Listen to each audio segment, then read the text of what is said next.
श्री अकाल। कैसे हैं आप लोग? उम्मीद करती हूँ ठीक होंगे, खुश होंगे। मैं हूँ हसीका अली और मेरे साथ हैं तारिक नियाजी। अस्सलाम वालेकुम, नमस्ते, सत श्री अकाल। उम्मीद करता हूँ ठीक होंगे, खुश होंगे। दोस्तों जहाँ रहें खुश रहें, माँ बाप का ख्याल करें क्योंकि माँ बाप हैं तो सब कुछ है। आज की हमारी video Indian air force PM Modi, most secure PM of the world. So start करते हैं अपनी वीडियो को। Let's start. ओके गाइस, तो वीडियो का टाइटल है Indian air force PM Modi, most secure prime minister in the world. So start करते हैं अपनी। दोस्तों, क्या आपने कभी ये सोचा है कि जब पीएम मोदी देश के बाहर जाते हैं तब उनकी सिक्योरिटी कौन करता है, और क्या वो अपने साथ ही अपनी सिक्योरिटी की गाड़ियां भी प्लेन में लेकर उड़ते हैं?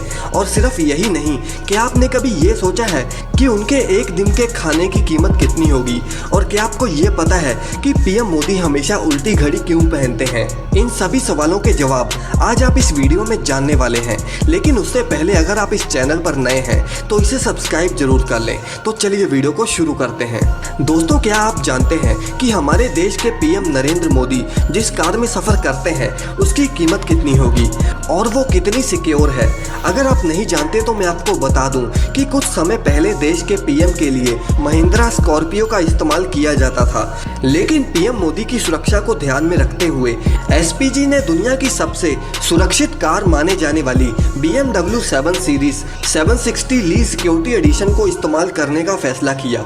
इस बात से आपको हैरानी होगी कि इस कार में गोली तो दूर की बात है, इस पर बॉम्ब का असर भी नहीं होता, और अगर ये कार लैंडमाइन के ऊपर से भी गुजर जाए तो भी इस कार को कुछ नहीं होगा। और अगर हम इस कार की कीमत की बात करें तो इसकी कीमत 10 से 12 करोड़ रुपए होती है। अब दोस्तों, बात करते हैं कि पीएम मोदी जब देश के बाहर जाते हैं तो कैसे वो अपनी गाड़ियों के काफिले को साथ लेकर उड़ते हैं। जब भी पीएम मोदी देश के बॉर्डर के बाहर कदम रखते हैं तब उनकी सिक्योरिटी का जिम्मा 4 गुना बढ़ जाता है। वैसे आपको बता दें कि पीएम मोदी को देश के बाहर ले जाने की जिम्मेदारी इंडियन एयरफोर्स की होती है। पीएम मोदी के काफिले के साथ उनके कई प्राइवेट प्लेन्स और उनकी कई सिक्योरिटी कार्स वगैरह भी जाती हैं, जैसे कि जैमर्स। ये वो जैमर्स हैं जो बॉम्ब को 100 मीटर के दायरे से ही अपने आप डिफ्यूज कर देते हैं। अब पीएम मोदी अपनी BMW 7 सीरीज की सिक्योरिटी एडिशन वाली कार को भी साथ ही लेकर उड़ते हैं। इसके साथ साथ एसपीजी की एक टीम उनके साथ हमेशा रहती है और उनके पर्सनल बॉडीगार्ड्स भी दूसरी लेयर में उनके साथ ही रहते हैं। पीएम मोदी जब भी किसी और देश में किसी कार में बैठते हैं तब पहले एसपीजी के जवान उन कारों को चेक करते हैं। पीएम मोदी जब भी कहीं जाते हैं तो वो बोइंग 777 VVIP एयरक्राफ्ट में सफ़र करते हैं। कभी कभी पीएम मोदी शॉर्ट डिस्टेंसेस के लिए हेलीकॉप्टर का इस्तेमाल भी करते हैं, और उस वक्त उनके साथ 2 डमीज हेलीकॉप्टर भी होती हैं जो कि उनके किसी जगह पर पहुंचने से पहले ही सभी चीज़ों की जांच पड़ताल कर लेते हैं। वैसे जब भी पीएम मोदी अपने प्लेन में कहीं जाते हैं तब इनमें से एक सिक्योरिटी एडिशन हेलीकॉप्टर भी इनके साथ ही जाता है, जो कि पूरी तरह से बुलेट प्रूफ होता है, जिसे सिर्फ उसी वक्त बाहर निकाला जाता है जब भी पीएम के ऊपर अटैक हुआ हो। पीएम मोदी जब भी एयरपोर्ट की तरफ बढ़ते हैं तब एयरपोर्ट पर 1 घंटे पहले ही नो फ्लाइंग जोन बना दिया जाता है। पीएम जिस प्लेन में उड़ते हैं उसमें एक फुली लोडेड किचन, एक stay room, dressing room, medical room और शावर के साथ साथ एक आर्मर्ड रूम भी होता है जिसमें बड़े से बड़े हथियार रखे होते हैं। अब बात करते हैं कि पीएम मोदी के एक दिन के खाने का खर्चा कितना होता होगा। पीएम मोदी हर दिन योगा करते हैं और इसीलिए वो हर रोज सुबह 5 बजे उठ जाते हैं। नरेंद्र मोदी सुबह के नाश्ते में पोहा उपमा जैसी गुजराती आइटम्स खाते हैं और दोपहर के समय में वो बहुत ही सादा खाना जैसे कि दाल चावल जैसी चीज़ें ही खाते हैं, और रात के समय में नरेंद्र मोदी दाल रोटी और पनीर जैसी चीज़ें खाना पसंद करते हैं। और रात के खाने में वो कभी गुजराती कभी राजस्थानी ऐसे करके अलग अलग डिश खाना पसंद करते हैं। आमतौर पर इस प्रकार के खाने की कीमत 400 से 500 रुपए ही होती है, लेकिन पीएम मोदी के लिए सभी चीज़ें शाही तौर पर बनाई जाती हैं जो कि काजू बादाम जैसी चीज़ों से भरी होती हैं, और खाना टेस्ट करने के बाद ही वो खाना पीएम मोदी को दिया जाता है, जिससे उस खाने की कीमत बढ़ जाती है। अगर प्रधानमंत्री के सीनियर शेफ की माने तो उनके एक दिन के खाने में लगभग 50 से 60 हज़ार रुपयों का खर्चा होता है। अब दोस्तों, आपने अक्सर देखा होगा कि पीएम मोदी हमेशा उल्टी घड़ी ही पहनते हैं, लेकिन क्या आपने कभी ये सोचा है कि ऐसा क्यों? दरअसल इस सवाल का जवाब पीएम मोदी से खुद अक्षय कुमार ने पूछा था, और तब पीएम मोदी ने उन्हें ये बताया कि वो अक्सर मीटिंग्स में बैठते हैं और वो नहीं चाहते कि किसी को पता चले कि वो ऐसे घड़ी देख रहे हैं। क्योंकि ऐसे सामने वाले को ऐसा लगता है कि वो उन्हें बोर कर रहे हैं और उसको इंसल्ट फील होती है और पीएम उनके सम्मान के लिए हमेशा कॉन्शियस रहते हैं और इस तरह वो चोरी छुपे से घड़ी देख लेते हैं और सामने वाले को पता भी नहीं चलता। तो दोस्तों ये था आज का वीडियो। आपको ये वीडियो अच्छा लगे तो इसे लाइक और शेयर जरूर करें और अपने व्यूज़ हमें कमेंट सेक्शन में ज़रूर बताएं। ऐसी वीडियोस के लिए चैनल को सब्सक्राइब करना। यार मतलब इंसानियत, मतलब मैं क्या कहूँ, मतलब हैरान हूँ मैं, ज़बरदस्त। क्या बात है कि मैं ऐसे करूँगा, अगर मैं ऐसे करूँगा तो सामने वाला फील कर जाएगा, वो उसकी इंसल्ट है कि मैं उसे इग्नोर करके टाइम देख रहा हूँ। इस तो मैं बात ऐसे को लेकर seriously, बस मैंने हल्की सी नज़र मारी तो मुझे पता चल जाएगा टाइम क्या हो रहा है। इस हद तक, इस बात को लेकर तो मैं कहता मतलब हूँ इस हद तक सारी बातें ही ख़त्म हो जाती हैं, यकीन करें बस।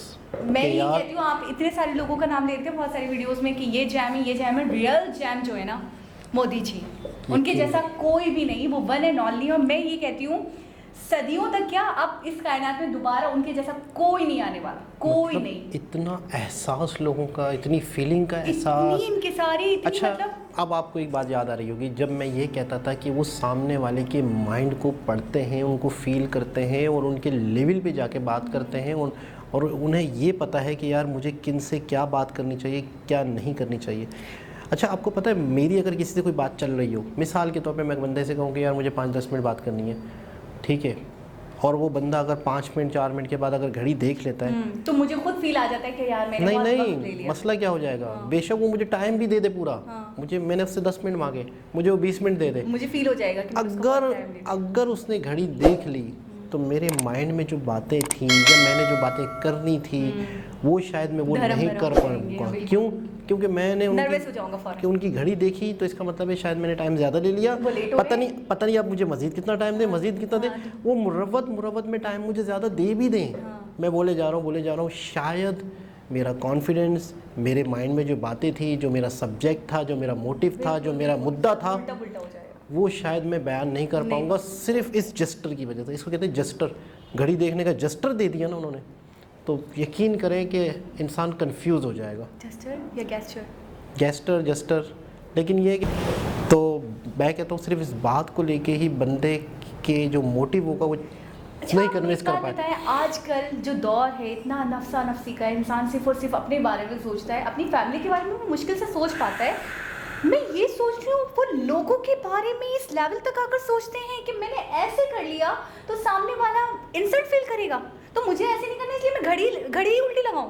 कमाल है यार। मतलब आप थोड़ा सा सोचें, मतलब 1 घंटा 1.5 घंटा मैं सोचूं इस बात को बैठ के। मैं कहता हूँ कि मतलब लेवल सब कुछ मैं बोलती हूँ, सारे वर्ड्स एक तरफ है, मैं जितनी तारीफ करूँ, मैं बोलती हूँ मैं इनके जैसा इंसान, मैं ये कहती हूँ इनके जैसा इंसान मैं इतने से इतनी बड़ी हो गई हूँ, मैंने नहीं अच्छा, नहीं देखा। ये हो गया मतलब फीलिंग। दूसरा, खाने पीने में कितनी सादी चीज़ें, बिल्कुल सिंपल चीज़ें, लेकिन एक पीएम होते हुए सारी चीज़ें बहुत अच्छे तरीके से, शाही तरीके से बनाई जाती हैं। अच्छा, ये भी सिक्योरिटी के हवाले से तो हमने काफ़ी वीडियोस देखी थी कि पीएम मोदी के सिक्योरिटी के साथ पूरा एक काफ़िला होता है, लोग होते हैं जो इनके सिक्योरिटी गार्ड होते हैं। लेकिन हमें ये नहीं पता था कि बाहर कंट्री में जब वो जाते हैं तो किस तरह से इनकी सिक्योरिटी होती है। तो इनकी सिक्योरिटी वही होती है, गाड़ियाँ भी वही होती हैं, 4 गुना बढ़ जाती है। बिल्कुल, यानी कि वही लोग इसके। अच्छा, मैंने जो पर्सनली फील करा है कि अगर मैं बिरयानी खा रही हूँ डेली, या मैं बहुत अच्छे मतलब खाने खा रही हूँ, मुतंजन खा रही हूँ, अब मेरी जो जनता है, मेरी जो आवाम है, वो बेचारी खा रही है दाल रोटी, सब्जी रोटी, तो मैं कैसे फील कर पाऊंगी उसकी फीलिंग्स को, मैं कैसे फील कर पाऊंगी उनके मसले मसाइल को, जब मैं उनकी तरह ही खुद भी खा रही हूँ दाल रोटी। तो मुझे कितना, मेरे दिल में कितना उनके लिए मतलब एक एहसास होगा, एक जिम्मेदारी होगी, उनको मैं फील कर पाऊंगी, उनके दुखों को फील कर पाऊंगी। बड़ी बात है। देखें, दो चीज़ें हैं। एक हमारे सियासतदान होते हैं या कोई भी सियासत में आते हैं, 99% हमारे जो पॉलिटिशियन हैं, जो वज़ीर आज़म तक पहुंचते हैं, आला से आला, वो सोने का चम्मच लेके पैदा होते हैं, और आला से आला उनके खाने होते हैं। बचपन, देखिए पहली बात तो उन्होंने बचपन में परेशानी देखी नहीं, ठीक है, ये एक साइड पर रख देते हैं। अच्छा, मोदी जी एक अच्छे इंसान हैं, मुल्क के लिए बेनिफिट्स हैं उनकी तरफ से, बहुत ही हर इंसान का अच्छा सोचते हैं, ठीक है। लेकिन आपने ये सोचा है कि वो वाकई ही गुर्बत से आए हैं, यानी कि जो शख्स ने गुर्बत देखी। अच्छा, जो शख्स खुद गुर्बत से आए हों, बहुत बुरे हालात देखे हों, चाय वाला, वज़ीर आज़म चाय वाला, यानी कि उन्हें इस चीज़ पे प्राउड है। वो कहते हैं कि यार मुझे अपने इस काम पर, अपने इस चीज़ों पर फ़ख्र है कि यार मैं यहाँ से आया हूँ, फिर इतनी तरक्की के। इससे तो पता चलता है कि उन्होंने कितनी स्ट्रगल की होगी। और वो शख्स जो बहुत गरीबों में बैठे हों, जिनके अपना परिवार गुर्बत में है, जिनके अपने रिश्तेदार गुर्बत में हैं, नॉर्मल लाइफ गुजार रहे हैं, जिनका उठना बैठना अपनी अच्छा एक और चीज़ थोड़ी सी, अगर मोदी जी ने बचपन गुर्बत में गुजारा होता और जैसे ही बड़े हुए, थोड़े से 10-12 साल के हुए और वो अमीर होते तो वो भी उन्हें पता नहीं चलता, क्योंकि गुर्बत अगर बचपन में गुजारी होती तो याद नहीं रहती शायद। लेकिन उन्होंने अपने होशो हवास में गुर्बत देखी है, उन्होंने अपने होशो हवास में अपने अब्बू का हाथ बटाया चाय के होटल पर। तो कहने का मतलब ये कि जब एक शख्स ने अपनी बिल्कुल जवानी में ही स्ट्रगल की हो तो उन्हें इस दौर के नौजवानों की स्ट्रगल का नहीं अंदाज़ा होगा। अच्छा, मैं एक चीज़ सोचती हूँ, पता मुझे कहाँ से पता चलता है कि कितने लॉयर और ऑनेस्ट हैं। आपने उनकी 1-2 क्लिप्स में देखा होगा, उनकी मामा दिखाई जा रही थी, बिल्कुल कितनी सिंपल सादी सी साड़ी, बिल्कुल सिंपल। ऐसा नहीं कि उन्होंने सोने के महल में रख दिया अपनी फैमिली को। नहीं, कुछ भी नहीं ऐसा। वो चाहे तो क्या नहीं कर सकते अपनी फैमिली के लिए, कोई पूछेगा, कोई देख रेख करेगा, कोई भी नहीं। और मैं कहता हूँ कि अगर पीएम मोदी जी ने जितना इस मुल्क को दिया है, अगर वो अपनी ले भी लें तो बड़ी बात नहीं है। तो मेरे ख्याल में कोई भी लोग उन पर उंगली नहीं उठाएंगे। ऑब्जेक्शन कोई नहीं कर सकता, किसी की मजाल ही मतलब नहीं। मैं फिर वही कहूँगा लास्ट में कि वाकई ही उन्हें ज़िंदगी और आखिरत और ये जीवन आर्जी जीवन है, इन सारी चीज़ों को वो समझ चुके हैं कि जो करना है हमने लोगों के लिए करना है, तो वही लेके जाना है। और वही ना कि कोई भी इस दुनिया में आया है खाली हाथ आया, खाली जाएगा। मैं बस यही कहूँगी, मोदी जी का बहुत बड़ा योगदान है और मोदी जी जैसा कोई नहीं। वाकई सही कहते हैं, सब मोदी हैं तो मुमकिन है। तो दोस्तों, उम्मीद करते हैं आज की वीडियो भी आपको अच्छी लगी होगी। दोबारा किसी और वीडियो के साथ आपसे मुलाकात होगी। जब तक के लिए अल्लाह।